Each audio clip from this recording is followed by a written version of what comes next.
अस्सलाम वालेकुम, मैं हूं शाहजेब खानजादा। साबिक DGI जनरल फैज हमीद को फौजी तहवील में लेने के बाद उनसे ताल्लुक के इल्जामात पर रिटायर्ड फौजी अफसरान के साथ साथ पुलिस एहलकारों की गिरफ्तारियों के बाद हुकूमत मजीद गिरफ्तारियों का इंदिया दे रही है, जिनका दायरा दीगर इदारों तक भी फैल सकता है। हुकूमत ये दावा कर रही है। अडियाला जेल में इमरान खान के लिए मुबैना सहूलतकारी करने वाले महकमा जेल खाना जात पंजाब के अफसरान और एहलकार भी गिरफ्तार किए जा रहे हैं, मगर अडियाला जेल के साबिक डिप्टी सुप्रिंटेंडेंट मोहम्मद अकरम, जिनको हिरासत में लेने की खबरें सामने आई थी, उनके अहले खाना ने दावा किया है कि 14 अगस्त से उनका कुछ अता पता नहीं चल रहा है। मोहम्मद अकरम की बाजियाबी के लिए Lahore high court Rawalpindi bench में दायर की गई दरख्वास्त पर आज जस्टिस मोहम्मद रजा कुरैशी ने समाअत की। दरख्वास्त गुजार की वकील ईमान मजारी ने मौक़िफ़ अख्तियार किया कि 14 अगस्त से मोहम्मद अकरम से मुताल्लिक कुछ मालूम नहीं है। थाना सदर बैरूनी पुलिस को दरख्वास्त दी थी, लेकिन मुकदमा दर्ज नहीं हुआ। इसके बाद अदालत ने 20 अगस्त के लिए नोटिस जारी कर दिया है। अब जहां एक तरफ जनरल फैज हमीद से ताल्लुक और इमरान खान के लिए सहूलतकारी करने के इल्जामात पर गिरफ्तारियां हो रही हैं, गुमशुदगियां हो रही हैं और खुद general Faiz Hameed field general court martial का सामना कर रहे हैं, तो वहीं इमरान खान और PTI मुतालबा कर रहे हैं कि साबिक आर्मी चीफ जनरल बाजवा को भी कटहरे में खड़ा किया जाए और जनरल फैज हमीद की तरह उनका भी एहतसाब किया जाए। इस हवाले से सोशल मीडिया पर मुख्तलिफ कयास आराइयाँ भी चल रही थी, जिस पर द न्यूज़ के एडिटर इन्वेस्टिगेशन अंसार अब्बासी की जंग और द न्यूज़ में खबर शाया हुई है, जिसके मुताबिक बाखबर ज़राए ने दावा किया है कि साबिक army chief general Qamar Javed Bajwa के खिलाफ कोई कार्रवाई ज़ेरे गौर नहीं है। ज़राए ने जनरल बाजवा के खिलाफ मुमकिन कार्रवाई के बारे में सोशल मीडिया पर कयास आराइयों को मुस्तरद कर दिया है। ताहम द न्यूज़ ने जब इस मामले पर ISPR से रब्ता किया तो कोई जवाब नहीं मिला। खबर के मुताबिक सोशल मीडिया पर फैलने वाली कयास आराइयों का हवाला देते हुए ज़राए ने कहा है कि ये तमाम कयास आराइयाँ बेबुनियाद हैं। इंटेलिजेंस रिपोर्ट के उन्वान से व्हाट्सएप ग्रुप के जरिए फैलाई गई सोशल मीडिया पोस्ट सरासर जाली है,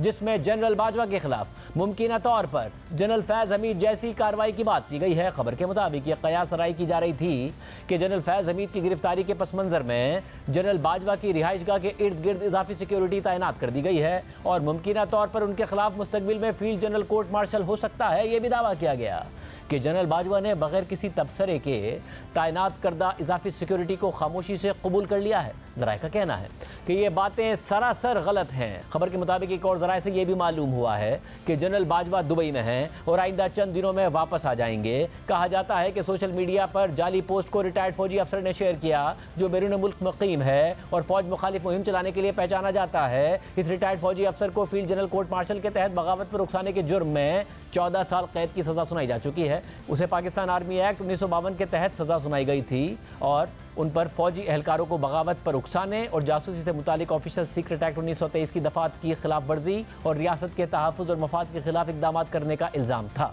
अहम बात यह है कि जनरल फैज हमीद को 2017 में हाउसिंग सोसाइटी पर छापे और रिटायरमेंट के बाद आर्मी एक्ट की खिलाफ वर्जी के मामला पर तहवील में लिया गया, मगर उन पर 2017 से लेकर 2022 तक मुल्क में सियासी इंजीनियरिंग के संगीन इल्ज़ामात लगते रहे हैं। नायब वज़ीर आज़म और वज़ीर ख़ारजा इसहाक़ डार ने जनरल फैज हमीद को तहवील में लेने और उनके कोर्ट मार्शल पर अपने एक बयान में कहा है कि यह अल्लाह ताला की तरफ से एक मौजज़ा था, जिस पर हैरान हूँ। पहली दफ़ा ऐसी चीज़ें हुई हैं। मैं भी जनरल फैज़ के मुतासरीन में शामिल हूँ। जनरल फैज़ हमीद ने अक्टूबर में मुझसे माफ़ी मांगी थी। इसहाक़ डार के बयान के मुताबिक ये 2011 का प्रोजेक्ट था, जिसका इख्तिताम हुआ। 2014 का धरना भी नाकाम हुआ और मईशत भी ख़राब हुई। हम आज तक इसके नुकसानात भुगत रहे हैं।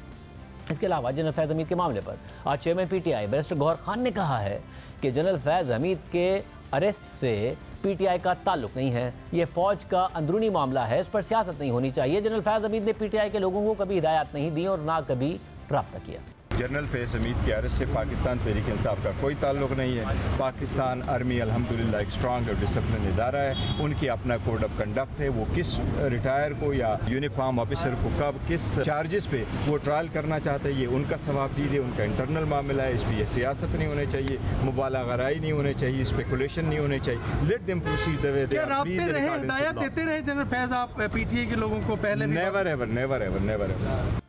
तहरीक इंसाफ जनरल फैज हमीद से ताल्लुक की तरदीद कर रही है, मगर जनरल फैज हमीद और उनके बाद होने वाली गिरफ्तारियों और कार्रवाइयों को तहरीक इंसाफ खास तौर पर इमरान खान से जोड़ा जा रहा है और इशारे दिए जा रहे हैं कि इस हवाले से मजीद गिरफ्तारियां भी होंगी और गिरफ्तारियां फौज के अलावा मजीद इदारों से भी हो सकती हैं। इस मामले पर अंदर की खबरें दी हैं हामिद मीर साहब ने। इस पूरी सूरत हाल पर बात करने के लिए हमारे साथ मौजूद हैं हामिद मीर साहब। बहुत शुक्रिया मुझे ज्वाइन करने के लिए। हामिद मीर साहब, ज़ाहिर पीटीआई मुकम्मल तौर पर फासला अख्तियार कर रही है कि अगर अडियाला में भी कुछ तबादले हो रहे हैं या फिर कुछ लोग गिरफ्तार हो रहे हैं या गुमशुदा हो रहे हैं या फिर जनरल फैज़ हमीद कार्रवाई को वेलकम कर रहे हैं, बाकी कोई राब्ता नहीं था। वो तो कह रहे हैं हमारी पार्टी में भी किसी से राब्ता नहीं था, कोई डिटेक्शन नहीं देते थे, इमरान खान से भी जब वो DGISI के ओहदे से हटे कोई राब्ता नहीं था।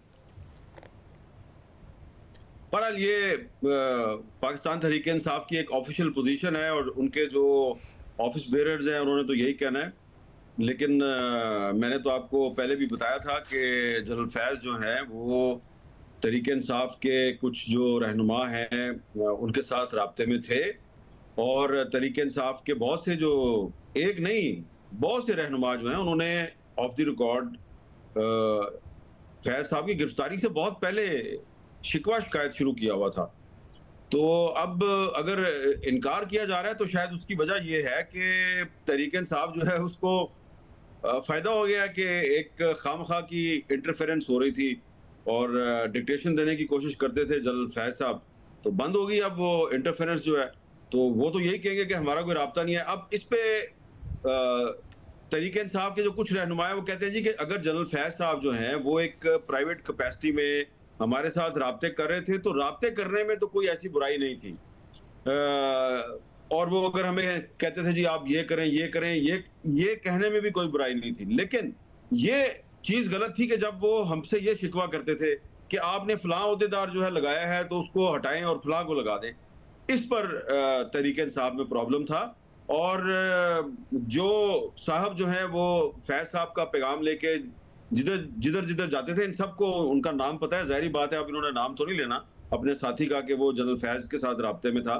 लेकिन जिन रिटायर्ड फौजी अफसरान को हिरासत में लिया गया तो ऐसे तो नहीं ले लिया गया। देखिए शाहजेब साहब, ये जो मामला है ना ये इतना सादा नहीं है कि जो जनरल फैज़ साहब हैं जी उन्होंने टॉप सिटी में करप्शन की और उसकी वजह से उनको गिरफ्तार कर लिया और फिर रिटायरमेंट के बाद उनकी जो एक्टिविटीज थी वो बड़ी मशकूक थी। देखें पाकिस्तान में ऐसे एक नहीं दो नहीं दर्जनों लोग हैं जिनका ताल्लुक सियासत से है, जिनका ताल्लुक और शोबों से है, जो आपको आपके शो में आके बताने के लिए तैयार हैं कि उनके घरों में जनरल फैज़ ने डकैतियां करवाई। डकैतियां, मैं क्या लफ्ज इस्तेमाल कर रहा हूं, डकैती। जब वो DGISI थे उन्होंने पाकिस्तान के एक बहुत बड़े वकील के घर में डकैती करवाई, क्योंकि वो वकील जो है वो जनरल परवेज मुशर्रफ का जो ट्रायल हो रहा था बगावत के मुकदमे में उसका उनका बहुत अहम रोल था और वो एक किताब लिख रहे थे उस मुकदमे पे, तो वो उनका इसलिए उनको किताब लिखने से रोकना था, उनके घर से बहुत सी चीजें भी चली गई। तो उसके बाद फिर बाकायदा जनरल बाजवा साहब जो हैं उन्होंने उस वकील को आर्मी हाउस में बुलाया, उनको खाना खिलाया और उनसे माजरत की और उनको कहा कि आपके साथ ज्यादती हुई है। तो ये कुछ तो करते रहे हैं जनरल फैज़ साहब। अब वो वकील साहब जो हैं वो किसी दिन आपके या मेरे शो पे आ गए, उन्होंने सारा भांडा फोड़ दिया। तो ये जो लोग हैं जो सिर्फ टॉप सिटी वाले मामले पे लगे हुए हैं वो किधर जाएंगे? इनको सब पता है, इनके पास सारी इंफॉर्मेशन है कि उसने जनरल फैज़ ने कोर कमांडर पेशावर के तौर पे DHA पेशावर में क्या करप्शन की, वो और मामलात में क्या करप्शन करते रहे। तहरीक इंसाफ वालों को पता है कि वो हमें क्या क्या डिक्टेट करने की कोशिश करते रहे। मुस्लिम लीग नून के अंदर, मैं आपको बार बार बड़े दावे से कह रहा हूँ, मुस्लिम लीग नून के अंदर उनके लिंक से उनके राब्ते थे, बड़े बड़े अहम शख्सियात जो है मुस्लिम लीग नून की, पीपल्स पार्टी की, वो उनके साथ राब्ते में थे। तो जाहिर बात है अब ये जनरल फैज़ साहब जो हैं उन्होंने अपने दौरे इक़्तिदार में उन्होंने इतने गलत काम किए हैं कि वो सब काम जो है उनकी एक ही दफा तो इन्वेस्टिगेशन शुरू नहीं होगी। लेकिन मुझे लगता है कि ये जिन वकील साहब के घर उन्होंने डकैती कराई थी, ये किसी दिन आपके शो में आगे पूरी कहानी सुनाने के लिए तैयार हो जाएंगे।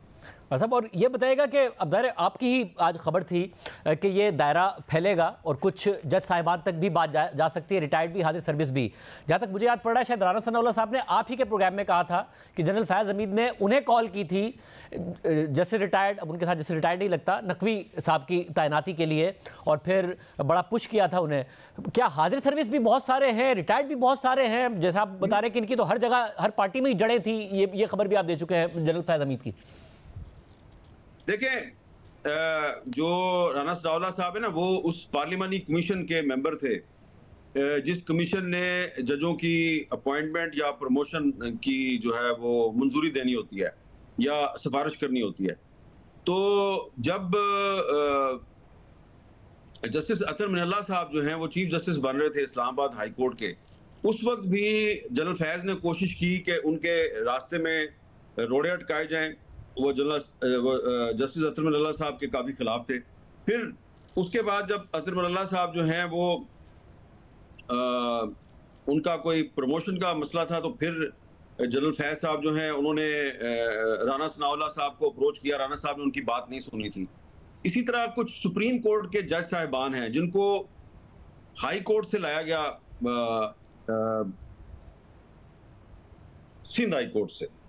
मैं अब आपको स्पेसिफिकली नाम नहीं लेना चाहता, क्योंकि उसमें बड़ी कोशिश की थी जो जनरल फैज साहब थे कि उनको सुप्रीम कोर्ट में भेजा जाए। तो अब जनरल फैज साहब जो है देखे ना सिर्फ ये कि वो कुछ हाजिर सर्विस सीनियर सुप्रीम कोर्ट के सीनियर जज साहबान उनको अप्रोच करने की कोशिश करते थे, बल्कि फिर कोशिश करते थे कि उनको पैगामात भेजे जाएं कि आप ऐसे नहीं ऐसे कर लें। कभी उनकी बात उनके मैसेज का जवाब दे दिया जाता था, कभी नहीं दिया जाता था। लेकिन अब ये तो पूछा जाएगा ना कि अगर एक साबिक डीजी ISI जो है वो कुछ रिटायर्ड और साबिक जजों के अलावा हाजिर सर्विस जो जज साहिबान है उनको अगर मैसेजेस करता था तो क्यों करता था? जहां तक मेरी इंफॉर्मेशन है, एक जो हाजिर सर्विस जज साहब है जिनको वो मैसेज भेजते थे, उन्होंने कोई उनको मुनासिब जवाब नहीं दिया था। लेकिन उन जज साहब के बारे में एक तासुर है, क्योंकि जिस तरह काजी फाइज साहब के बारे में PTI कहती है जी कि वो तो प्रो नून लीग है, तो इसी तरह नून लीग जो है वो कुछ जजों के बारे में कहती है कि जी ये प्रो PTI है। इतनी पोलराइजेशन है। तो जिन जज साहब को ये भेजते थे मैसेज जनरल फैज साहब, उनके बारे में आम तासुर ये है कि वो प्रो PTI हैं। लेकिन अतर मिनल्ला साहब जो है वो तो बहुत बाद में सुप्रीम कोर्ट में गए हैं, उनका नाम इसमें नहीं आता। कुछ नून लीग के लोग जो है वो अतर मिनल्ला साहब का नाम ले रहे हैं। मेरा इशारा उनकी तरफ नहीं है, किसी और तरफ। अच्छा, मगर इस सब में जब ज़रा इमरान खान साहब ने ज़रूर कहा कि मेरे तो जनरल बाजवा से इख्तलाफ इस बात पर हुआ कि मैं चाहता था कि जनरल फैज़ हमीद रहें। वो एक पहले इंटरव्यू में कह चुके हैं कि मुझे पता था अपोजिशन अदम एतमाद लाएगी, इसलिए मैं जनरल फैज़ हमीद को रखना चाहता था। और फिर इमरान खान साहब ये गलती भी मान चुके हैं कि जस्टिस फाइज ईसा के खिलाफ जो रेफरेंस आया वो ज़ाहिर तहरीक इंसाफ मानती है कि वो जनरल फैज़ हमीद की वजह से आया। तो एग्जैक्टली कौन किसे इस्तेमाल कर रहा था? PTI इस्तेमाल हो रही थी जनरल फैज़ हमीद के हाथों, या फैज़ हमीद इस्तेमाल हो रहे थे PTI के लिए? देखिए, जनरल बाजवा और जनरल फैज हमीद दोनों PTI को इस्तेमाल कर रहे थे। जब ये काजी फाइज साहब के खिलाफ इन्होंने रेफरेंस फाइल करना था, तो एक दिन रात को इन्होंने बुलाया था आर्मी हाउस में जनरल बाजवा साहब ने। हम 3-4 जर्नलिस्ट थे, तो वहां पे इन्होंने जब काजी फाइज साहब के बारे में चार्जशीट पेश की तो मैंने कन्फ्रंट किया जनरल बाजवा को। मैंने उनसे कहा कि देखें, काजी फाइज साहब जो हैं वो उनके साथ आप 100 तरह का इख्तिलाफ कर सकते हैं, लेकिन जब मेमोगेट कमीशन की रिपोर्ट आई तो पीपल्स पार्टी उनसे नाराज थी। क्वेटा में बम धमाके की इंक्वायरी की रिपोर्ट आई तो मुस्लिम लीग नून की हुकूमत उनसे नाराज थी। फैजाबाद धरना केस के फैसले में तहरीक इंसाफ उनसे नाराज है। तो हर हुकूमत जो है वो उनसे नाराज होती है, और जो अच्छा जज होता है उससे हर हुकूमत नाराज हो जाती है। तो आपको इस तरह कोई उनके खिलाफ रेफरेंस वगैरह दायर नहीं करना चाहिए। और उसके बाद मेरा ख्याल है कि मैं पाकिस्तान में पहला शख्स था जिसने कि ये जंग में मैंने कॉलम लिखा कि काजी फाइज साहब के खिलाफ कोई साजिश हो रही है। तो मुझे इमरान खान साहब जो है उन्होंने बुलाया और उन्होंने पूछा कि ये आपने क्या कॉलम लिखा है कि हम कोई काजी फाइज साहब के खिलाफ रेफरेंस दायर कर रहे हैं। मैंने कहा हाँ जी, मुझे लगता यह है कि आप कुछ कर रहे हैं। तो इमरान खान साहब ने मुझे कहा, और मैं गवाही भी डाल देता हूँ, मेरे साथ इरशाद भट्टी साहब भी थे उस मीटिंग में। तो उन्होंने कहा जी कि मैं तो इतने मामलात में फंसा हुआ हूँ और इकोनॉमिक चैलेंजेस हैं, मेरे पास तो जुडिशरी से मुहाजराई का टाइम ही नहीं है, तो आप बेफिक्र हो जाए, मैं काजी फाइज साहब के खिलाफ कोई रेफरेंस फाइल नहीं कर रहा। हम आ गए और मेरी तो काजी फाइज से ना कोई मुलाकात थी, ना कोई मेरी उनके साथ कोई जाती हमदर्दी थी, बल्कि मेरे तो शिकवे शिकायत है कि जब वो बलूचिस्तान हाई कोर्ट के चीफ जस्टिस थे तो उन्होंने सहाफियों के खिलाफ बहुत से ऐसे फैसले दिए जो कि मेरे ख्याल से नामुनासिब थे। लेकिन मेरा ख्याल था कि इमरान खान की हुकूमत को उनके खिलाफ रेफरेंस फाइल नहीं करना चाहिए। थोड़े दिन गुजरे हैं तो रेफरेंस फाइल हो गया, और रेफरेंस फाइल भी किया एक सहाफी के जरिए। तो दोबारा फिर मैंने जब खान साहब से बात की तो उन्होंने कहा वो मेरे पे प्रेशर बहुत। तो इसका मतलब ये है कि ये सिर्फ अकेले जनरल फैज साहब नहीं थे, जनरल बाजवा साहब भी उनके साथ थे। और ये मेरा ख्याल है उस वक्त हमें ये कहते थे ये इंस्टीट्यूशनल फैसला है, लेकिन जो नजला है वो सारे का सारा इमरान खान साहब पे गिरा। और इसमें मेरा ख्याल है कि जो आरिफ अलवी साहब प्रेसिडेंट ऑफ पाकिस्तान थे, उनको भी एक रोल प्ले करना चाहिए था। बाद में उन्होंने मुझे एक इंटरव्यू में कहा जी कि मैं अपनी गलती का इतराफ करता हूं। तो इमरान खान को सिर्फ फैज हमीद साहब इस्तेमाल नहीं कर रहे थे, इमरान खान साहब को जनरल बाजवा साहब भी इस्तेमाल कर रहे थे। और फिर एक वक्त ऐसा आया कि बाजवा साहब के और फैज साहब के जो इंटरेस्ट थे उन्होंने आपस में जब एक दूसरे से क्लैश करना शुरू किया, क्योंकि फैज साहब ने पीटीआई के अलावा मुस्लिम लीग नून, पीपल्स पार्टी और बहुत सी जमातों में इनरोड्स बना ली थी, और बाजवा साहब जो है वो आर्मी चीफ होने की वजह से हर किसी को मिल नहीं सकते थे।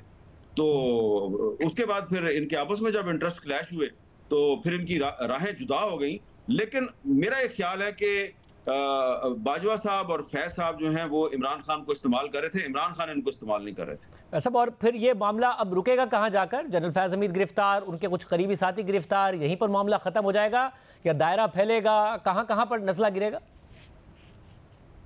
देखिए, अब अगर आपने सिर्फ टॉप सिटी के मामले में फैज साहब का कोर्ट मार्शल करके उनको सजा सुना के कहीं भेज दिया तो ठीक है, एक वो कहते हैं ना कि एक ऑप्टिक्स के लिहाज से तो बड़ा अच्छा हो जाएगा, और कुछ लोग समझते हैं कि इससे जो फौज का इमेज है वो बड़ा बेहतर हो जाएगा। लेकिन कल मैं एक वकील साहब का बार बार जिक्र कर रहा हूँ, वो छोटे मोटे वकील नहीं है, सुप्रीम कोर्ट बार एसोसिएशन के साबिक सदर हैं। तो वो मुझे कह रहे थे कि जी मेरे घर पे डकैती करवाई फैज साहब ने, और फिर कराची के एक आलमे दीन के जरिए जनरल बाजवा साहब ने मुझे बुलाया और मुझसे उन्होंने सॉरी की। यानी कि आर्मी चीफ को पता था कि फैज साहब क्या कर रहे हैं। आर्मी चीफ ने एतराफ़ किया उस वकील साहब के सामने कि आपके साथ ज्यादती हुई है, जो आपके घर में डकैती हुई है, यानी कि आपके डॉक्यूमेंट्स उठा के ले गए, पैसे भी उठा के ले गए, लाखों रुपए, घड़ियां, ज्वेलरी भी ले गए। तो वकील साहब ने कहा वो चीजें तो मेरी वापस दिलवा दें, वो वापस नहीं मिली। तो मुझे आप बताएं ना, वो इतना बड़ा वकील है, अगर उसने केस कर दिया कि मुकदमा भी दर्ज हुआ है कि जनाब वो मेरे घर में डकैती हुई थी और उसमें जनरल फैज साहब इन्वॉल्व है, तो फिर क्या होगा? बात कहाँ की कहाँ जाएगी? तो इसमें मुझे लगता है कि बाजवा साहब जो हैं वो अल्टीमेटली बचेंगे नहीं। हो सकता है कि इस वक्त कोई ना कोई उनको बचाने की कोशिश कर रहा हो, लेकिन इन दोनों ने मिलकर ऐसे ऐसे काम किए हैं कि मैं एक और नाम ले देता हूं, हनीफ अब्बासी साहब हैं। इनको जो 25 साल कैद की सजा सुनवाई गई थी, ये जनरल फैज साहब ने सुनवाई थी। और जब हनीफ अब्बासी साहब का जो बरखुरदार है उसने पिटीशन फाइल की इस फैसले के खिलाफ, जो एक स्पेशल कोर्ट थी उसके फैसले के खिलाफ जब पिटीशन फाइल की, तो उनके घर में बंदा भेजा गया कि आप पिटीशन फाइल ना करें, आपके बाप ने बाहर नहीं आना। और फिर जब उन्होंने उनकी बात नहीं सुनी, पिटीशन फाइल की कुछ अरसा वो जेल में रहे, तो बाद में फिर उनकी जमानत हो गई। लेकिन फैज साहब जो हैं उन्होंने हनीफ अब्बासी साहब की फैमिली को कहा था कि ये बंदा जो है ये 25 साल तक नहीं आएगा। अच्छा, फिर जब अभी गिरफ्तारी नहीं हुई थी हनीफ अब्बासी साहब की, तो उनको कहा कि आप पाकिस्तान छोड़ के चले जाएं, सियासत छोड़ दें, आपको गिरफ्तार नहीं करेंगे। जब उन्होंने इनकार कर दिया, उनको गिरफ्तार कर लिया, तो अब हनीफ अब्बासी साहब जो है वो भले खामोश रहे, लेकिन मेरे सामने जो हकायक हैं वो मैंने आपको बता दिए। और हाउसिंग सोसाइटी से हटकर जो प्रेस रिलीज में जिक्र है कि जो रिटायरमेंट के बाद ही सरगर्मियां करती रहे, फिर एक और प्रेस रिलीज आती है कि इनके साथ जो लोग गिरफ्तार हुए, तो ये वो जो सरगर्मियां हैं उसका दायरा कहां तक फैलेगा, किस किस पर नजला गिरेगा? देखें, जो एक साहब गिरफ्तार हुए ना, रिटायर्ड एक ब्रिगेडियर साहब जो हैं, उन्होंने जो आज़ाद कश्मीर का जो आखिरी इलेक्शन था उसमें भी बड़ा किरदार अदा किया था, और उसमें कुछ शख्सियात जो हैं वो डायरेक्टली उसमें सियासी शख्सियात इन्वॉल्व हैं। तो शाहजेब साहब, ये अरबों रुपए का मामला नहीं है, ये खरबों रुपए का मामला है। और जनरल फैज साहब ने जो काम किए हैं, अगर उनसे रिकवरी हो जाए तो पाकिस्तान की इकोनॉमी जो है उसका काफ़ी भला हो जाएगा। बहुत शुक्रिया आमिर मीर साहब की गुफ्तगू आपने सुनी। एक तरफ ये मामला चल रहा है और दूसरी तरफ गुज़िश्ता कुछ दिनों से तहरीक इंसाफ एक अंदरूनी बहरान का शिकार दिखाई दे रही है। पार्टी के अंदर से एक के बाद एक इख्तलाफ की खबर सामने आ रही है। हर तरफ से ये कहा जा रहा है कि इमरान खान के कान भरे जा रहे हैं, उन तक रसाई महदूद है। खैबर पख्तूनख्वा में एक क्राइसिस है, पंजाब में एक और क्राइसिस है। खैबर पख्तूनख्वा के वज़ीर आला अली अमीन गंडापुर ने वज़ीर बराए communication and works Shakeel Khan को करप्शन के इल्ज़ाम पर निकाला, मगर शकील खान ने खुद इस्तीफा दे दिया और मौक़िफ़ अपनाया कि वज़ीर आला खैबर पख्तूनख्वा किसी और के इशारों पर काम कर रहे हैं। मैं करप्शन और बैड गवर्नेंस के बाइस काम नहीं कर पा रहा था। खैबर पख्तूनख्वा हुकूमत के तर्जुमान बैरिस्टर सैफ ने कहा कि शकील खान से मुतालिक शिकायत इमरान खान तक भी पहुंची और उन्हीं की हिदायत पर कमेटी ने तहकीकात की, जिसकी बुनियाद पर वज़ीर आला ने गवर्नर को समरी भिजवाई। शकील साहब जो हमारे वज़ीर हैं, CNW के वज़ीर, उन्होंने कल इस्तीफ़ा दिया। इमरान खान साहब की हिदायत पर एक कमेटी बनाई गई थी। शाह फरमान साहब साबिक़ गवर्नर, काजी अनवर साहब जो सीनियर कानूनदान हैं, वो उसके मेंबर हैं। उन लोगों को ये मैंडेट दिया गया है कि खैबर पख्तूनख्वा की हुकूमत में कोई भी करप्शन का अगर कोई इल्ज़ाम आता है तो वो राब्ता करेगी। ये केस भी कुछ अर्सा पहले सामने आया था। कारकुनान की तरफ से भी बार बार शिकायत आती रही, पार्टी अहदेदारों की तरफ से भी आई और ये शिकायत इमरान खान साहब तक भी पहुंची। उसके बाद उनकी हिदायत पर इसमें ये कमेटी बनाई गई और कमेटी ने ये मामला प्रोब किया। तो प्रोब करने के बाद एक रिपोर्ट जो है वज़ीर आला को पेश की गई। वज़ीर आला ने उस रिपोर्ट की बुनियाद पे शकील खान की डी नोटिफिकेशन की समरी बना के गवर्नर को भिजवाई। रात को ये बात आई कि उन्होंने इस्तीफा दे दिया है। उनका इस्तीफा बाद में आया, उससे पहले नोटिफिकेशन कमेटी समरी जा चुकी थी। लेकिन बैरिस्टर सैफ के बयान की तरदीद खुद तहरीक इंसाफ के सीनियर रहनुमा कर रहे हैं। खैबर पख्तूनख्वा से तहरीक इंसाफ के रुकने कौमी असम्बली और साबिक सूबाई वज़ीर आतिफ खान ने इस पर एक पोस्ट में लिखा है कि शकील खान 10 साल काबीना में साथ रहे, आज तक उनसे ज़्यादा ईमानदार वज़ीर नहीं देखा। जेल में इमरान खान के पूछने पर उन्होंने खैबर पख्तूनख्वा काबीना में करप्शन की निशानदही की थी। शकील खान के खिलाफ साजिश की गई, जिसके 2 किरदारों को वक्त आने पर बेनकाब करेंगे। इसके अलावा खैबर पख्तूनख्वा से ही तहरीक इंसाफ के एक और रुकने कौमी असम्बली जुनैद अकबर ने एक्स पर लिखा है कि मैं अल्लाह पाक को हाजिर नाजिर जानकर हल्फ उठाता हूँ कि शकील खान साबिक मिनिस्टर एक इंतहाई ईमानदार शख्स है। 10 साल मिनिस्टर होकर भी आज तक उसके पास ज़ाती गाड़ी नहीं है। आज भी वो अपने सिक्योरिटी गार्ड और PS का मकरूज होता है। चोरी का सुराग लगाने के तरीक़ाकार से इख्तलाफ करता हूँ। अगर वो चोर होता तो कभी भी खान के पास जाकर चोरी की शिकायत नहीं करता। अगर मैं गलत बयानी करूँ तो मुझ पर और मेरे बच्चों पर अल्लाह पाक का अज़ाब हो। मैं वो बंदा नहीं हूँ जो खुद ईमानदारी का ड्रामा करूँ और दोस्तों की करप्शन पर पर्दा डालूँ या उनको तहफ़्फ़ुज़ दूँ। मेरे लिए पार्टी सब कुछ है। जबकि जी न्यूज़ के नुमाइंदे अबू बकर सिद्दीक के मुताबिक वज़ीर आला अली अमीन गंडापुर ने इमरान खान से शकील खान के खिलाफ शिकायत की थी। अली अमीन गंडापुर ने इमरान खान को बताया था कि शकील खान के खिलाफ करप्शन की शिकायत हैं। इमरान खान ने वज़ीर आला को मामले की तहकीकात के अहकाम दिए थे, जबकि शकील खान को काबीना से हटाने पर खैबर पख्तूनख्वा की गुड गवर्नेंस कमेटी ने अपने रद्द अमल में कहा है कि इमरान खान की हिदायत पर शकील खान के खिलाफ शिकायत पर इंक्वायरी की गई थी। शकील खान और सेक्रेटरी डॉक्टर असद के बयानात भी कलमबंद किए गए। बाली बेज़ाब्तगी और इख्तियारात के नाजायज़ इस्तेमाल पर सूबाई वज़ीर के खिलाफ सिफारिशात मुरत्तिब की गई। सूबाई वज़ीर पर इल्ज़ामात सच साबित हुए। गुड गवर्नेंस कमेटी वज़ीर आला खैबर पख्तूनख्वा के अहकामात की तौसीक करती है। एक तरफ खैबर पख्तूनख्वा में ये सूरत हाल है और दूसरी तरफ तहरीक इंसाफ बतौर पार्टी पंजाब में सियासी बहरान का शिकार है। पार्टी के सूबाई सदर हम्माद अजहर, लाहौर के सदर चौधरी असगर गुज्जर और लाहौर के जनरल सेक्रेटरी हाफिज ज़ीशान रशीद भी मुस्ताफ़ी हो गए हैं। जियो न्यूज़ के ज़राए के मुताबिक हाफिज फरत अब्बास को पंजाब असम्बली में पार्लिमानी लीडर बनाने पर PTI पंजाब इख्तिलाफात का शिकार हुई। पार्टी ज़राए के मुताबिक एक ग्रुप ने इमरान खान से मुलाकात करके फरत अब्बास को तब्दील कराया और हम्माद अजहर मुखालिफ ग्रुप के अली इम्तियाज़ वड़ाइच को पंजाब असम्बली में पार्लिमानी लीडर मुकर्रर करवाया। हम्माद अजहर ने पंजाब के मामलात पर एतमाद में न लिए जाने पर सूबाई सदारत छोड़ी। चौधरी असगर गुज्जर से लाहौर की सदारत वापस लेने की भी हम्माद अजहर ने मुखालफत की थी। खुद हम्माद अजहर ने एक पोस्ट में लिखा कि बदकिस्मती से मेरी इमरान खान तक रसाई नहीं है। मैंने प्रेस कॉन्फ्रेंस नहीं की और ना ही कोई डील की, लिहाजा मेरी नकलो हरकत पर बहुत सख्ती है और मैं अडियाला नहीं जा सकता। पंजाब की तंजीम में बहुत सारे ऐसे फैसले हुए जिन पर ना तो मेरी राय शामिल थी और ना ही रजामंदी। उनमें अक्सर फैसले ऐसे भी थे जिन पर मेरिट की बजाय लॉबिंग की गई और इमरान खान तक महदूद रसाई के बाइस उन तक एक तरफा मालूमात पहुँचाई गई। बड़ी तंजीमी जिम्मेदारी सिर्फ उन लोगों के पास होनी चाहिए जिनकी पार्टी लीडर तक रसाई हो, ताकि वो पार्टी चेयरमैन तक पूरी बात पहुँचा सकें। लिहाजा मैं आज से पंजाब की सदारत का चार्ज छोड़ रहा हूँ। इमरान खान का एक कारकुन था और रहूँगा। हम्माद अजहर की इस पोस्ट पर तहरीक इंसाफ के सेक्रेटरी जनरल उमर अयूब ने लिखा कि हम्माद अजहर, आपने पार्टी और इमरान खान के लिए अंत तक काम किया, आपका इस्तीफा नामंजूर किया जाता है। लेकिन इसके जवाब में हम्माद अजहर ने लिखा कि मेरा फैसला हतमी है। इसके बाद हम्माद अजहर ने एक और पोस्ट में इमरान खान को मुखातिब करते हुए उन्हें मशवरा दिया कि आप ज़्यादा से ज़्यादा उमर अयूब और शिबली फराज से मिला करें। इसके अलावा पार्टी के अंदर ग्रुप बंदी की भी निशानदही की गई। इस सब के बाद आज कोर कमेटी का इजलास हुआ है, उसमें क्या फैसले हुए हैं? जियो न्यूज़ के नुमाइंदे हैदर शराजी हमारे साथ मौजूद हैं। हैदर शराजी, बहुत शुक्रिया। पंजाब में अलग ग्रुप बंदी, खैबर पख्तूनख्वा में अलग ग्रुप बंदी, पब्लिकली बाकायदा तौर पर स्टेटमेंट्स आ रहे हैं, क्या फैसले हुए हैं आज कोर कमेटी में?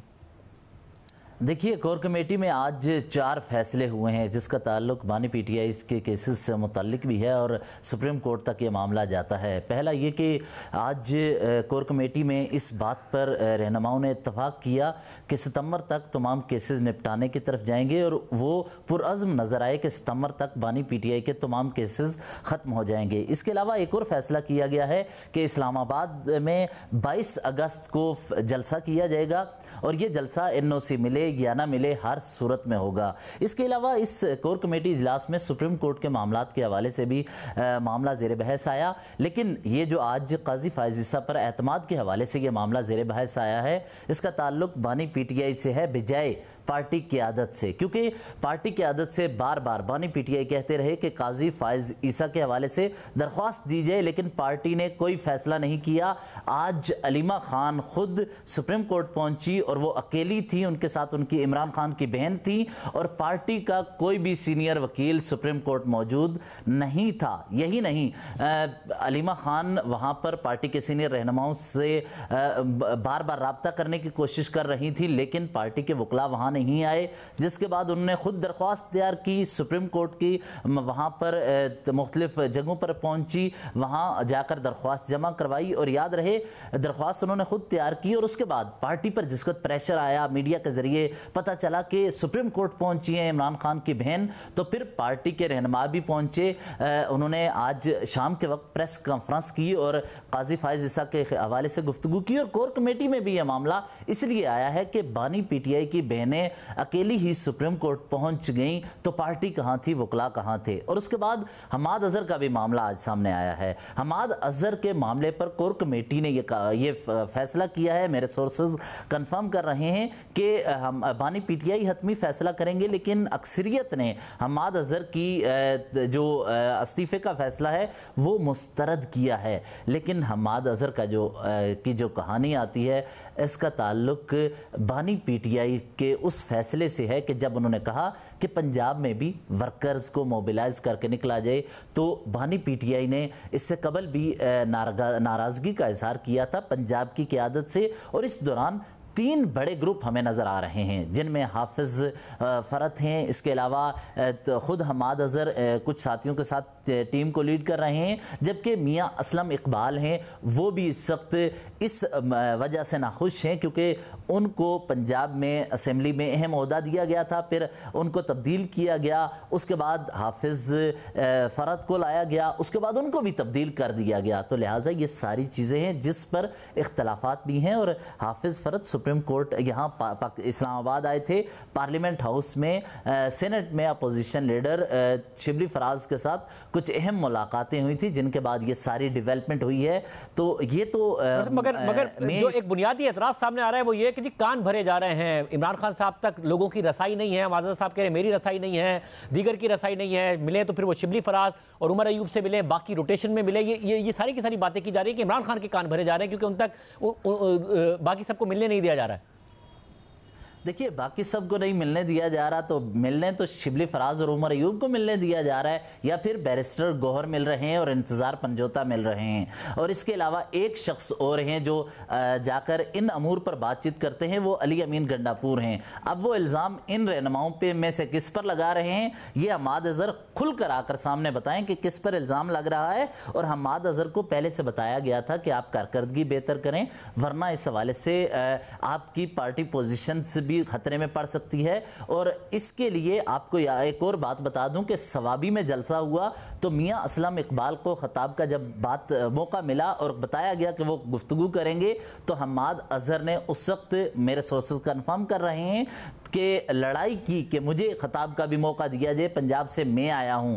उस वक्त जब उन्होंने खिताब किया तो एक ऐलान किया कि पंजाब की क़यादत मैं करूंगा और जलसे जुलूसों के लिए मैं निकलूंगा, तो मैं क़यादत करते हुए निकलूंगा। तो उसकी वजह से पार्टी की क़यादत को भी उस वक्त बहुत ज़्यादा वो शॉक में थी कि अचानक इन्होंने क्यों ये ऐलान किया। मेरे सोर्सेज ये बता रहे हैं कि वो पार्टी की सीनियर क़यादत बशमूल इमरान खान तक ये पैगाम देना चाहते थे कि वो इस वक्त क़यादत के लिए निकल निकलना चाहते हैं और वो निकलेंगे, जिसकी वजह से पार्टी की सीनियर क़यादत उन पर एतराज़ कर रही थी कि जब से इलेक्शन हुआ या इस दौरान वो खामोश रहे, पंजाब नहीं निकला, तो उन्होंने इसीलिए ऐलान किया था, जिस पर पार्टी क़यादत को भी बहुत ज़्यादा अचानक शॉक लगा। अगर ऐसा होता तो फिर आज कोर कमेटी की अक्सरियत उनका इस्तीफा क्यों मुस्तरद करती, उमर अयूब साहब क्यों मुस्तरद करते?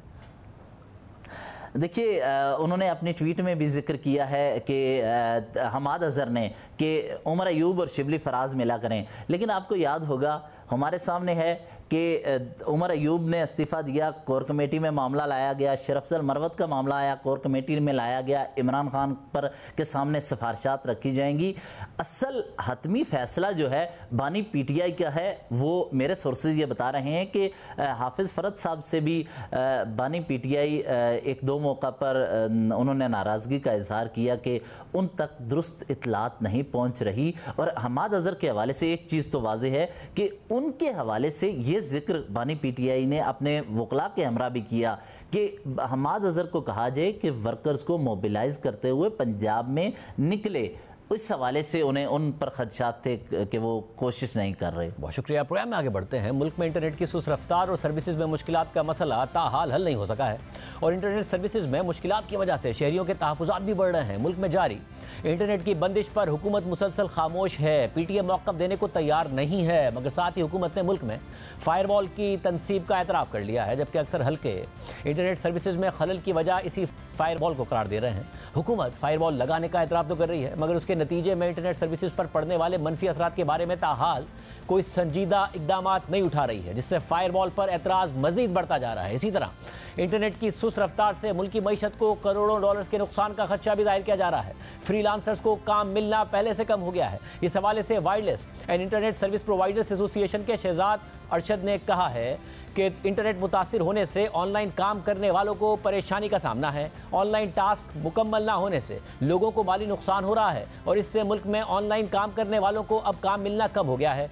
पाकिस्तान सॉफ्टवेयर हाउसेज एसोसिएशन ने दावा किया है कि इंटरनेट मुतासिर होने के सबब मुल्की मईशत को 30 करोड़ डॉलर्स तक का नुकसान हुआ है। इस हवाले से जारी बयान में पाकिस्तान सॉफ्टवेयर हाउसेज एसोसिएशन ने कहा है कि आईटी इंडस्ट्री को ऑपरेशनल रुकावटों की वजह से पाकिस्तान में एक तबाही का सामना है, जिससे टेक सेक्टर की बुनियादों को खतरा है। फायरवॉल की तनसीब से सेक्टर को बड़े चैलेंजेस का सामना करना पड़ रहा है और फायरवॉल का निफाज वीपीएन की खराब कारकर्दगी का सबब बना है और ये रुकावटें सनती तरक्की पर बराह रास्त हमला हैं और इस वजह से सेक्टर को होने वाले नुकसानात का तखमीना 30 करोड़ डॉलर्स तक पहुंच चुका है। इसमें मजीद इजाफे का खदशा है। हुकूमत को चाहिए कि वो साइबर सिक्योरिटी फ्रेमवर्क के लिए आईटी इंडस्ट्री से मुशावरत करे। इसी तरह इंटरनेट सर्विसेज में खलल की वजह से फ्रीलांसर्स की जानिब से कारोबार पर मनफी असरात की शिकायत भी सामने आ रही हैं। मुतादिद पाकिस्तानी फ्रीलांसर्स का कहना है कि फ्रीलांस खदमात की ऑनलाइन मार्केट फाइवर ने 1 अगस्त से उनका स्टेटस आर्जी तौर पर अनअवेलेबल कर दिया है, जिससे उनका काम मुतासिर हुआ है। दूसरी जानिब मुल्क में इंटरनेट की बंदिश और फायरवॉल की तनसीब का मामला अदालतों में भी उठा दिया गया है। आज सीनियर सहाफ़ी हामिद मीर ने फायरवॉल की तनसीब और इंटरनेट स्पीड में कमी के खिलाफ इस्लामाबाद हाई कोर्ट में दरख्वास्त दायर कर दी है। एडवोकेट ईमान मजारी के जरिए दायर दरख्वास्त में सीनियर सहाफ़ी हामिद मीर ने सेक्रेटरी काबीना, सेक्रेटरी आईटी और सेक्रेटरी दाखिला को फरीक बनाया है। चेयरमैन पीटीए और वजारत इंसानी हुकूक भी फरीक़ैन में शामिल हैं। हामिद मीर ने दरख्वास्त में मौक़िफ़ इख्तियार किया है कि बज़ाहिर फायरवॉल की इंस्टॉलेशन के बायस इंटरनेट की स्पीड में इंतहाई कमी आई है और इंटरनेट की रफ्तार में कमी से नौजवानों का नुकसान हुआ है, जो डिजिटल इकोनॉमी में रीढ़ की हड्डी की हैसियत रखते हैं। दरख्वास्त में यह भी कहा गया है कि एक रिपोर्ट के मुताबिक 3G और 4G सर्विसेज की बंदिश से 1.3 अरब रुपए योमिया का नुकसान हो रहा है। एक्स की बंदिश और फायरवॉल की इंस्टॉलेशन से इंटरनेट स्पीड में कमी की वजह से बुनियादी हुकूक मुतासिर हो रहे हैं। मुल्क भर के सारिफीन को 1 माह से सोशल मीडिया नेटवर्क के इस्तेमाल में मुश्किलात हैं। हामिद मीर ने दरख्वास्त में अदालत से इस्तदा की है कि शहरियों के बुनियादी हुकूक मुतासिर करने वाली फायरवॉल की तनसीब को रोका जाए और फायरवॉल की तनसीब को तमाम स्टेक होल्डर्स की मुशावरत और बुनियादी हुकूक के तहफ़्फ़ुज़ से मशरूत किया जाए। इस्तदा में मज़ीद कहा गया है कि ज़रिया मुआश के लिए इंटरनेट तक रसाई को आइन के तहत बुनियादी इंसानी हुकूक करार दिया जाए और फरीक़ैन से फायरवॉल से मुतालिक मालूमात पर मबनी तफसीली रिपोर्ट तलब की जाए।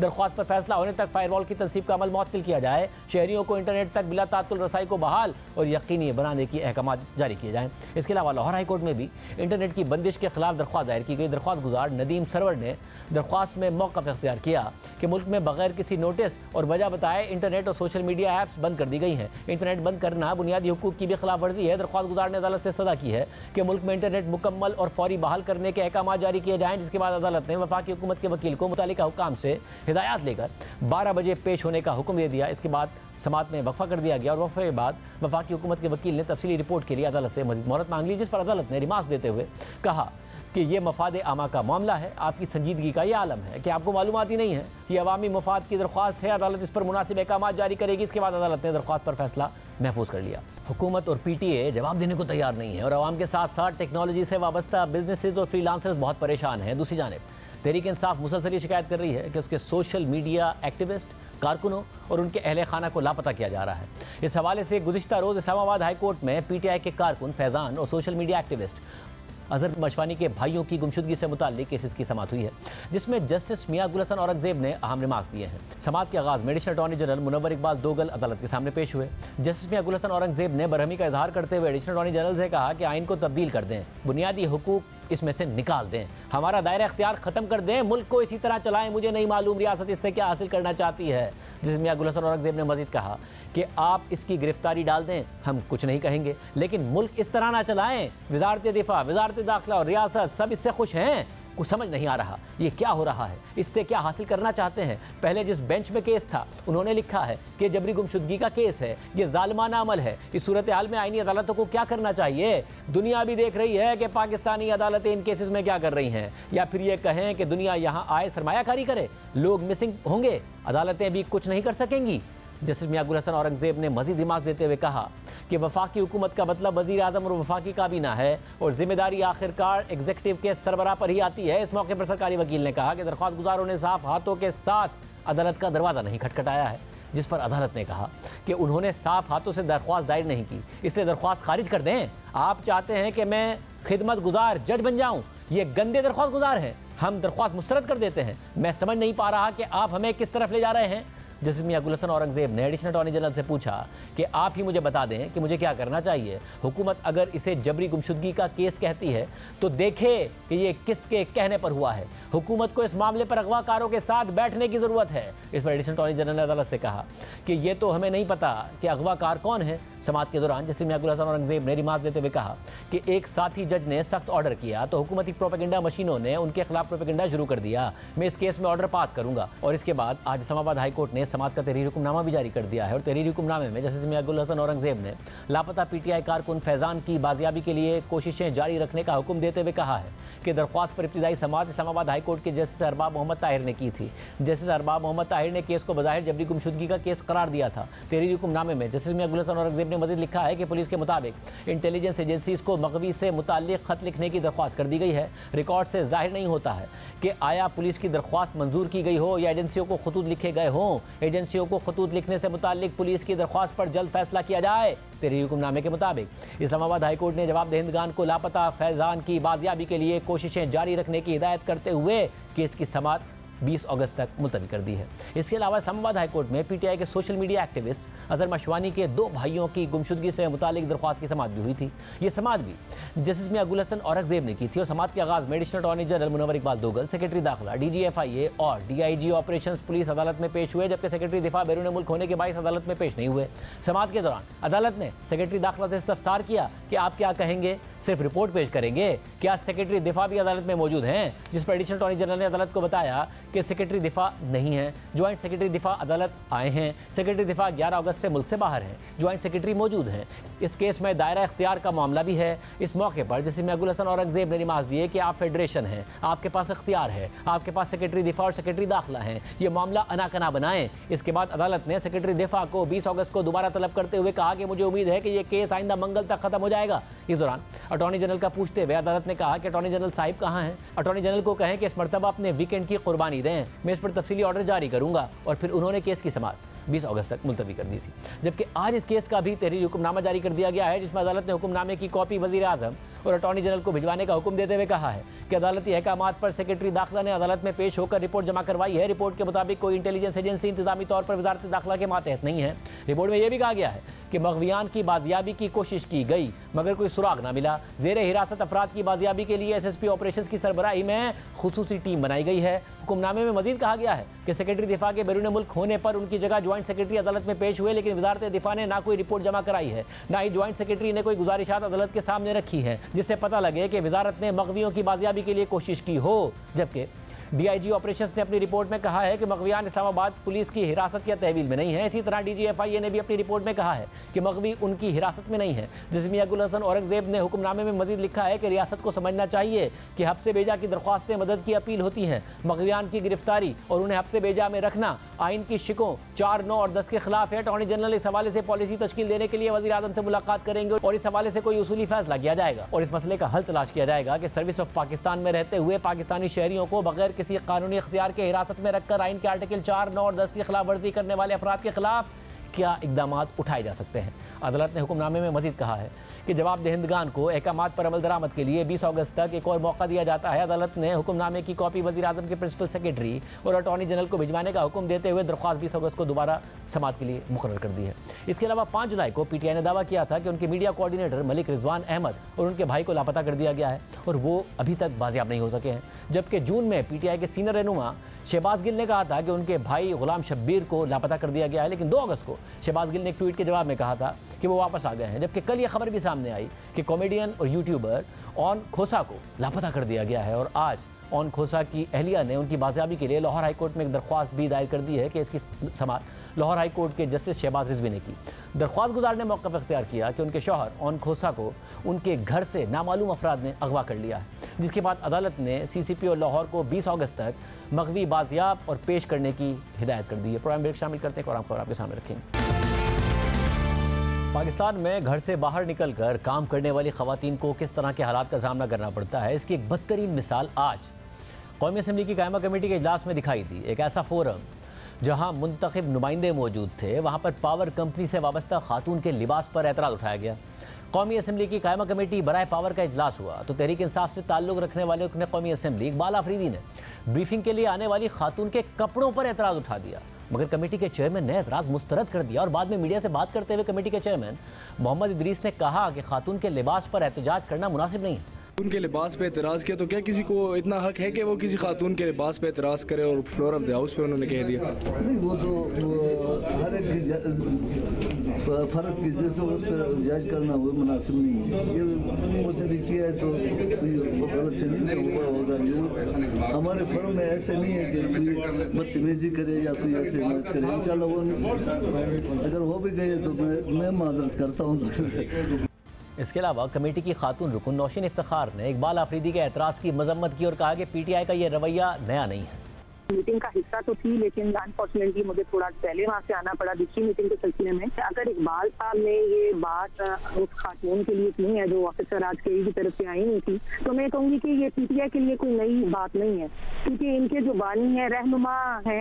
आपको याद होगा कि एक रेप केस हुआ था मोटरवे पे कुछ 1-1.5 साल पहले, उसमें उन्होंने खातून के उस मिसहैप को उसको कंडेम नहीं किया। उन्होंने बात की कि खातून का लिबास कैसा था, तो बड़े ही अफसोस की बात है क्योंकि हर हल्के की आबादी में आधी जो खवातीन है वो वोटर, और अगर आप खवातीन के लिबास के ऊपर आप ये राय रखते हैं तो आपको कोई हक नहीं है कि आप एक कॉन्स्टिट्यूएंसी की जो है वो आप उसके रिप्रेजेंटेटिव हों। आपको असूलन खुद इस्तीफा दे देना चाहिए, क्योंकि अगर खवातीन के बगैर आप चाहते हैं कि ये मुल्क तरक्की करे, इसमें खवातीन का कोई अमली किरदार ना सियासत में हो ना ही उनका दफातर में अमली किरदार हो, तो फिर आप जो हैं ये अफसोसकुन आपके लिए है, ये हमारे लिए नहीं है। इसके अलावा पीपल्स पार्टी के सीनियर रहनुमा सेनेटर शरी रहमान ने भी इकबाल आफरीदी के एतराज़ की मजम्मत की और कहा कि ये रवैया काबिल मजम्मत है और हिरासानी के ज़मरे में आता है। मैं समझती हूँ ये काबिल मजम्मत है, इनको माफ़ी मांगनी चाहिए अपने रवैये पर, जिसके तहत ये बाहर आके उन्होंने एक खातून, प्रोफेशनल खातून जो वहाँ आई थी कायमा कमेटी में, इनवाइटेड थी, अपनी प्रोफेशनल कैपेसिटी में अपनी महारत की वजह से वो आई थी, अपने काम की बुनियाद पर वहाँ बैठी थी। उनकी शनाख्त जो भी है उनके इदारे के साथ मुंसलिक है और वो कोई जूनियर नहीं होंगी कि वहाँ आके उन्होंने नुमाइंदगी की है अपने इदारे की। बजाय आप एमएजी के इश्यूज पर कंसंट्रेट करें। फाजिल मेंबर को इतनी समझबूझ होनी चाहिए कि ये आप बाहर आके उन्होंने खवातीन के लिबास के SOPs की डिमांड की है। उस खातून बेचारी को तनकीद के निश्तर उस पर बरसा दिए कि वो इनअप्रोप्रिएट या गैर मुअज़्ज़ब लिबास पहन के बैठी थी। भी ये रवैया ही बिल्कुल गलत है, ना सिर्फ काबिल मजम्मत है लेकिन हरासमेंट के ज़िम्रे में आता है। अगर मैं उस खातून की जगह होती तो मैं तो फौरी तौर पर कंप्लेंट करती और इनसे माफ़ी मंगवाती, और इनको PTI को बल्कि इनसे माफ़ी मंगवानी चाहिए। इसके अलावा वज़ीर इत्तलात अता तारड़ ने कहा है कि ख़वातीन को हिरासा करना किसी भी सूरत काबिल कबूल नहीं है। कायमा कमेटी के इजलास में होने वाले वाक़े की मजम्मत करते हैं। तहरीक इंसाफ ख़वातीन के लिए तहरीक नाइंसाफ बन चुकी है। तहरीक इंसाफ इकबाल आफरीदी के खिलाफ एक्शन ले। पहले ही हमारे मुआशरे में ख़वातीन को बहुत मुश्किलात का सामना करना पड़ता है। ये तहरीक इंसाफ की फस्तायत है जो खुलकर बाहर आ रही है। इंसाफ का तकाजा है कि इकबाल आफरीदी की पार्टी रुकनीत मुअत्तल होनी चाहिए। अच्छी बात यह है कि मुंतखब नुमाइंदों की तरफ से मजम्मती बयानात सामने आए हैं, मगर इकबाल आफरीदी ढिठाई के साथ अपने एतराज़ पर कायम रहे। मगर जो रवैया रुकने कौमी असेंबली इकबाल आफरीदी की तरफ से अख्तियार किया गया है वो इस मनफी सोच की अक्कासी करता है जो किसी खातून को कारकर्दगी के बजाय उसके लिबास की बुनियाद पर जज करते हैं। जियो न्यूज़ के नुमाइंदे सैफुर रहमान के मुताबिक खातून ने बिल्कुल ठीक ड्रेसिंग की हुई थी और उसमें कोई काबिल एतराज़ बात नहीं थी, मगर फिर भी इकबाल आफरीदी ने एक नॉन इशू को इशू बना दिया और उनसे कमेटी के दीगर अराकीन तक मुत्तफिक नहीं थे। यानी कि मसला खातून के लिबास में नहीं बल्कि इकबाल आफरीदी की नज़र और जहनीत में है। खातून क्या पहनती हैं ये उनका इख्तियार है, और जब आला सतह के फोरम्स पर इस तरह के सतही एतराज़ात उठाए जाएंगे तो घर से बाहर निकलकर काम करने वाली खातून ये सोचने पर मजबूर होंगी कि उनके काम के बजाय उन्हें उनके लिबास की बुनियाद पर जांचा जाएगा। और फिर एक मखसूस तबका एतराज़ करता है कि औरत मार्च क्यों निकाले जाते हैं, ख़वातीन हैरेसमेंट की शिकायत क्यों करती हैं। ये हकीकत है कि इस वक्त मुल्क में घर से बाहर निकलने वाली ख़वातीन को संगीन मसाइल का सामना करना पड़ता है, और आज कौमी असेंबली की कमेटी के इजलास में इसकी बदतरीन मिसाल सामने आई है। पार्लियामेंट अवाम के नुमाइंदों का इदारा है, यहाँ अवाम की नुमाइंदगी नज़र भी आनी चाहिए। अगर ये अवामी नुमाइंदगी है तो हमारे सर शर्म से झुक गए हैं। एक प्रोफेशनल खातून को अपनी ड्यूटी की अंजामदही के दौरान इस तरह के शर्मनाक रवैये का सामना करना पड़ा है। किसी भी मुआशरे की बेहतरी के लिए उसमें ख़वातीन का किरदार अहम है। किसी भी मईशत के आगे बढ़ने के लिए उसमें ख़वातीन का किरदार अहम है। अगर हम अपने रवैये नहीं बदलेंगे तो ख़वातीन का किरदार नहीं बढ़ेगा, और ख़वातीन का किरदार नहीं बढ़ेगा तो हम जहाँ हैं वही रहेंगे या शायद मज़ीद पीछे चले जाएंगे। इजाज़त, अल्लाह हाफ़िज़।